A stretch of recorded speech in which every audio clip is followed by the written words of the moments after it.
d'âge, c'était entre 60 et 80, 90 aussi, parce que nous avons eu des gens de plus de 90 ans, 95 ans qui ont témoigné. Et je pense que, comme je l'ai dit tout à l'heure en commençant, c'est que il faudrait se dire que ce travail n'est pas un travail exclusif.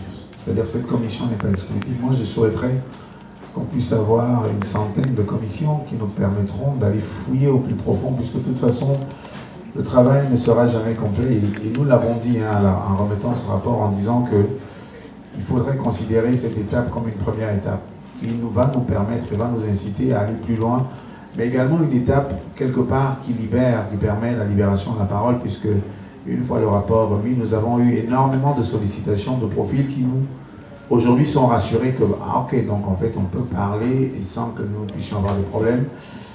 Dans ce cas, je vais parler. Donc, c'est un travail qui demande au moins 10 ans. 10 ans de récolte, de libération. Et comme je dis, et c'est pour cela que ça nous renvoie à la question, à la première question posée tout à l'heure sur les recommandations de la restitution. Et comme je l'ai dit tout à l'heure, pour moi, le cœur de la restitution des recommandations est vraiment les territoires. Les territoires, c'est-à-dire le pouvoir d'aller dans ces lieux, dans ces villages-là, pour pouvoir faire des rituels. J'insiste dessus parce que c'est vraiment pour moi le cœur de tout, parce que ce sont ces rituels, une fois que nous allons faire, nous réparer nous-mêmes avec nous-mêmes, que la parole va réellement se libérer. Parce que selon les traditions, il y a des espaces où les gens ne peuvent pas parler de certaines choses tant qu'il n'y a pas eu cette libération entre les vivants et les morts.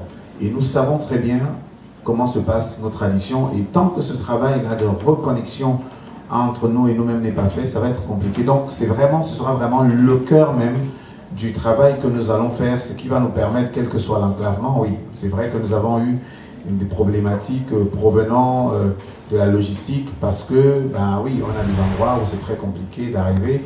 Nous avons fait des efforts qui étaient nécessaires pour pouvoir aller interviewer un maximum de personnes. Mais je pense réellement que ce qui va continuer, parce que nous sommes là, nous allons lancer une dynamique à travers les recommandations et cette saison que nous avons appelée les funérailles de la mémoire, un moment vraiment qui va nous permettre, au-delà de faire des propositions de vulgarisation, de faire ces rituels, de continuer, puisque ces rituels vont permettre de libérer la parole, de continuer à emmagasiner des archives qui nous permettront demain de pouvoir réellement écrire notre histoire avec beaucoup plus d'exactitude.